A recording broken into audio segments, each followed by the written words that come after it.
तर हा एक प्रश्न दिलेला आहे आपल्याला, एका वर्तुळाची त्रिज्या जर 12% कमी झाली तर त्याचे क्षेत्रफळ किती टक्क्याने कमी होईल. हे प्रश्न वर्तुळातच नाही तर चौरसामध्ये पण येतात, आयतामध्ये पण येतात. तर याची मांडणी कशी असते ते पहिले बघू. तर आपण पूर्ण एकूण क्षेत्रफळ 100% म्हणतो. त्यांनी सांगितलेलं आहे 12% काय झालेलं आहे, कमी झालेलं आहे. म्हणजे 100 मधले 12% कमी झाले म्हणजे 88% राहिलेलं आहे. छेदामध्ये 100. ही क्रिया आपल्याला 2 वेळा मांडायची असते, नेहमी लक्षात ठेवा. 88/100.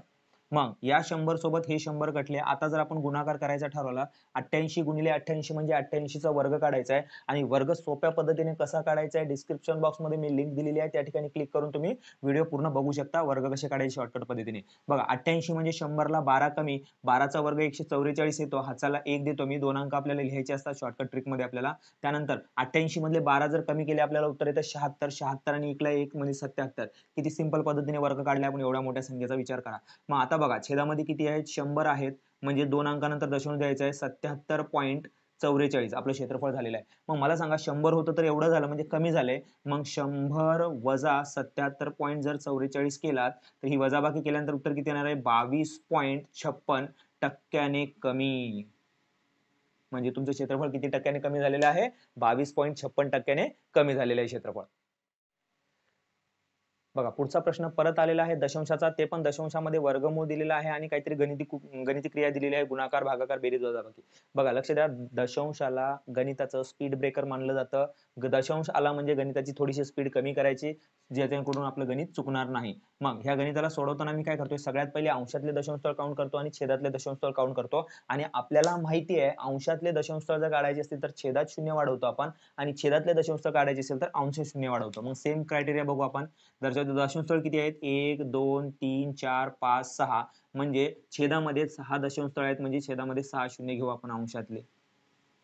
त्यानंतर छेदामधले दशांशस्थळ मोजूया, 1 2 3 4 5 6 7 8 9 10, इथे 10 शून्य घेऊया, 5 6 7 8 9 आणि हे 10 शून्य, बरोबर आहे. आता आपण बघूया गणित, म्हणजे काय तुमचं गणित दशांश नाही समजून आपल्याला काय करायचं, टोटल गुणाकार करून घ्यायचा आहे. 48 गुणिले 96 गुणिले 51 भागिले 16 गुणिले 17 गुणिले 24, हे शून्यांचा विचार नंतर करू आपण. मग आता संख्या जर आपण विचार केला तर काय लिहिणार आहेत, 16 1 16, 16 3 48, बरोबर आहे. 24 1 24, 24 चौक 96, 17 1 17, 17 3 51, म्हणजेच 3 गुणिले 4 गुणिले 3. आता विचार करा ह्या शून्यांचा पण, बरोबर आहे. जर विचार केला तर याचं उत्तर किती येणार आहे, जर गुणाकार केला तर तुम्हाला 36 काहीतरी उत्तर येणार आहे. मग मला सांगा 1 2 3 4 5 6 शून्य कटले, 1 2 3 4 5 6 शून्य कटले, राहिले किती शून्य, 4 शून्य. हे 4 शून्य आपण या ठिकाणी जर दिले तर 36 किती आहे, 36 आणि 4 शून्य यांचा जर वर्गमूळ काढला तर 36 चा वर्गमूळ किती येतो, 6, आणि शून्यांची संख्या काय होते, सरळ सरळ अर्धी होते, म्हणजे या ठिकाणी उत्तर किती येणार आहे आपलं, 600. बघा परत एकदा दशांशाचं उदाहरण आहे, याच्यामध्ये काहीतरी एक फॉर्मॅटने गणित दिलेलं आहे. अशा फॉर्मॅटचं गणित दिसला तर डोळे झाकून उत्तर लिहून टाकायचं, किती, 4 मायक्रो सेकंदात उत्तर येतं. या फॉर्मॅट मधलं गणित दिसलं तर त्याचं उत्तर लिहून टाकायचं 4. आता ते फॉर्मॅट कसं आहे ते पहिले बघून घ्या. एक संख्या म्हणू आपण ए, या संख्येला म्हणू बी. बघा ए आणि बी, ए आणि बी, या ठिकाणी काय दिलंय, ए अधिक बी चा वर्ग, या ठिकाणी दिलंय ए वजा बी चा वर्ग, मध्ये चिन्ह आहे वजा बाकीचा आणि खाली दिलेला त्यांचा गुणाकार ए गुणिले बी. त्याला फॉर्मॅट लिहितोय मी, काय लिहिणार, ए अधिक बी चा वर्ग वजा ए वजा बी चा वर्ग भागाकारामध्ये ए गुणिले बी. या फॉर्मॅटचं जर गणित असेल तर त्याचं उत्तर सरळ सरळ किती लिहायचं, 4 लिहायचं. आता ते फॉर्मॅट सोडून बघूया आपण. मला सांगा या कंसासाठी काय लिहिणार मी, ए स्क्वेअर प्लस 2ab प्लस बी स्क्वेअर, नंतर हे एक कंस झाला, परत मायनसला मायनस हा कंस, ए स्क्वेअर मायनस 2ab प्लस बी स्क्वेअर, बरोबर. मग या ठिकाणी छेदामध्ये दिलेलं आहे ए गुणिले बी, म्हणजेच त्याला आपण ए बी म्हणतो. हा, आता आपण सोडूया. या मायनस मुळे कंसातले सगळे चिन्ह बदलणार, म्हणजे काय, ए वर्ग अधिक 2ab अधिक बी वर्ग, या मायनस मुळे मायनस ए वर्ग अधिक 2ab वजा बी वर्ग, आणि छेदामध्ये काय राहणार, ए आणि बी. मग मला सांगा काय काय कॅन्सल होईल, ए वर्ग अधिक आणि वजा कॅन्सल झाला, परत बी वर्ग अधिक बी वर्ग वजा, दोन्ही कॅन्सल झाले. मग 2ab आणि 2ab, 4ab, छेदामध्ये काय, ab. मग हे ए बी कॅन्सल झाले तर तुमचं फायनल उत्तर किती येणार आहे, 4. म्हणून काही फॉर्मॅटचे गणित आपल्याला पाठच ठेवावे लागतील. जर तुम्ही माझ्यासोबत सराव करत असाल तर मी तुम्हाला प्रत्येक घटकाचं क्लिअर करून देईल की कोणता घटक कुठे कसा वापरायचा ते. तर भाग 2 मधला पहिला प्रश्न काय बघा, दिलेला आहे a बरोबर 1/3 b, आणि b बरोबर 1/2 c. तर आपल्याला गुणोत्तर काढायचं आहे. a जसे b जसे c चं गुणोत्तर आपल्याला काढायचं आहे. बरोबर आहे. तर हे गुणोत्तर काढण्यासाठी सगळ्यात पहिले सिंपल मेथड सांगतो. ह्या गुणोत्तराला व्यवस्थित लिहून घ्या. म्हणजे याचा अर्थ काय होतो, a जसे b बरोबर 1/3 आणि b जसे c बरोबर 1/2. याचा अर्थ आता ह्याच्यामध्ये शॉर्टकट ट्रिक काय आहे, तर पहिल्या संख्येचा गुणाकार पहिल्या संख्येशी, बरोबर आहे, शेवटच्या संख्येचा गुणाकार शेवटच्या संख्येची आणि मधल्या दोन पदाचा गुणाकार म्हणजे आपला गुणोत्तर होऊ शकतो. पण त्यासाठी समजण्यासाठी आपण व्यवस्थित मांडू घेऊ. ए बी सी तिघांचं गुणोत्तर विचारलेलं आहे. तीन संख्या एकाखाली एक लिहितोय. ए आणि बी चं गुणोत्तर दिलेलं आहे 1/3. त्यानंतर बी आणि सी चं गुणोत्तर दिलेलं आहे 1/2. ज्याचे अंक त्याच्या खाली लिहिले. ज्या ठिकाणी आपल्याला जागा रिकामी आहे त्या ठिकाणी आपण शेजारचा अंक घ्यायचा. शेजारचा अंक या ठिकाणी आहे 3, या ठिकाणी शेजारचा अंक आहे 1. आता सर्व संख्यांचे गुणाकार करूया. या ठिकाणी गुणाकार किती येणार 1, या ठिकाणी गुणाकार किती येईल 3 आणि या ठिकाणी गुणाकार किती येईल 6. म्हणजेच ए जसे बी जसे सी यांचं गुणोत्तर किती झालेलं आहे 1/3/6. बघा पुढचा प्रश्न काय दिलेला आहे, तर पुढच्या प्रश्नामध्ये दिलेला आहे की 28 विद्यार्थ्यांच्या वयाची सरासरी 14 वर्ष आहे. त्यामध्ये वर्ग शिक्षकाचे वय मिळवल्यास त्यांच्या वयाची सरासरी 1.5 ने वाढते. तर वर्ग शिक्षकाचे वय काढायचे. तर अशा घटकामध्ये आपल्याला लक्षात असलं पाहिजे एकूण जेवढ्या संख्या असतील त्याशी गुणाकार केला तर आपल्याला मिळतं काय, त्यांची बेरीज मिळते. बरोबर आहे. मग पहिले विद्यार्थी किती आहेत 28 विद्यार्थी आहेत आणि त्यांची सरासरी दिलेली आहे 14.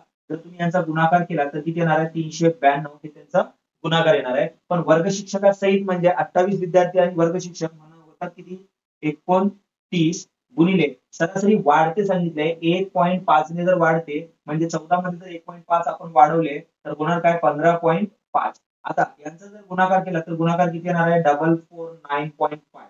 बरोबर आहे. आता या गुणाकारामधून जर या दोघांचा फरक घेतला काय याचा फरक घेतल्यानंतर उत्तर किती येणार आहे 57.5. हे झालं तुमचं या प्रश्नाचं उत्तर. 57.5 कुणाचं वय आहे त्या शिक्षकाचं वय आहे. या ठिकाणी परत एकदा सरासरीचा प्रश्न दिलेला आहे. सरासरीचा प्रश्न सेम थोड्या वेळापूर्वी जसं सोडवलाय तसंच आपल्याला सोडवायचा आहे. या ठिकाणी काय दिलेलं आहे एका क्रिकेटपटूच्या 7 डावांची सरासरी धावसंख्या दिलेली आहे. त्यापैकी पहिल्या दोनची सरासरी काय दिलेली आहे, नंतरच्या दोनची दिलेली आहे. म्हणजे एकूण 4 डावांची सरासरी दिलेली आहे तुम्हाला, पण वेगवेगळ्या स्वरूपामध्ये दिलेली आहे. विचारले का शेवटी उरलेल्या 3 डावांची सरासरी विचारली तुम्हाला. मग या ठिकाणी आपण थोड्या वेळापूर्वी जसं मांडले तेच बघणार आहोत. डाव संख्या किती आहेत एकूण टोटल डाव संख्या गुणिले त्यांची जर आपण सरासरी केली तर आपल्याला मिळते काय बेरीज मिळते. मग पहिलं डाव संख्या म्हणजे एकूण डाव संख्या किती होते 7. तर त्या 7 डावामध्ये धाव संख्या सरासरी किती दिलेली आहे तर तुम्हाला टोटल 91. मग यांचा जर गुणाकार केला तर किती येणार आहे 637. हे झालं टोटल डावांची सरासरी म्हणजे बेरीज. आता याच्यापैकी आपल्याला दोन दोन डावांची वेगवेगळी दिलेली आहे. म्हणजे दोन डावांची किती दिलेली आहे, पहिला दिलेली आहे 47. याचा जर गुणाकार केला तर किती येणार आहे 94 आणि दुसऱ्या दोन डावांची वेगळी दिलेली आहे ती दिलेली आहे 95. मग आता या दोघांचा जर गुणाकार केला तर किती येणार आहे 190. मग बघा हे 2 आणि 2 4 डावांची एकूण बेरीज आपल्याला किती मिळणार आहे जर बेरीज केला तर 482 म्हणजे 284. हे 284 एकूण 4 डावांची आहे. मग मला सांगा 7 डावांच्या बेरजेमधून जर 4 डावांची बेरीज आपण वजाबाकी केली म्हणजे फरक जर काढला तर तो फरक किती येणार आहे वजा करून घेतला तर 637. जर आपण मायनस केले उलट उत्तर येईल काय, या ठिकाणी उत्तर काय येणार आहे 353. आता हे एकूण 3 डावांचे असल्यामुळे याला आपण 3 ने जर भाग दिला तर तुम्हाला सरासरी मिळेल 117.56. ही झाली तुमची सरासरी. या प्रश्नामध्ये कोणत्या फॉर्मॅट मधला प्रश्न आहे ते पहिले समजून घ्या. या ठिकाणी जर बघितलं तर a cube minus b cube दिसतं. बरोबर आहे. म्हणजे a cube minus b cube आणि या ठिकाणी काय दिसतं तेच a चा वर्ग आहे गुणिले ab आहे म्हणजे a आणि b चा गुणाकार मध्ये दिलेला आहे आणि त्याच ठिकाणी b चा वर्ग. मग हे फॉर्मॅट आहे. मी हे फॉर्मॅटला लिहितोय. याच्यासाठी आपण काय लिहू शकतो फॉर्म्युला काय लिहिणार आहे आपण a वजा b आणि a वर्ग अधिक ab अधिक बी वर्ग आणि याच्या छेदामध्ये हे लिहिणार आहे ते काय येणार आहे ए वर्ग अधिक ए बी अधिक बी वर्ग म्हणजे हा कंस या कंसासोबत कटला तर तुम्हाला फक्त काय करायचं आहे ए वजा बी करायचं आहे म्हणजे तुमच्या ए ची किंमत किती आहे 0.43 वजा 0.1 जर ही वजाबाकी केलं तर तुम्हाला उत्तर किती येणार आहे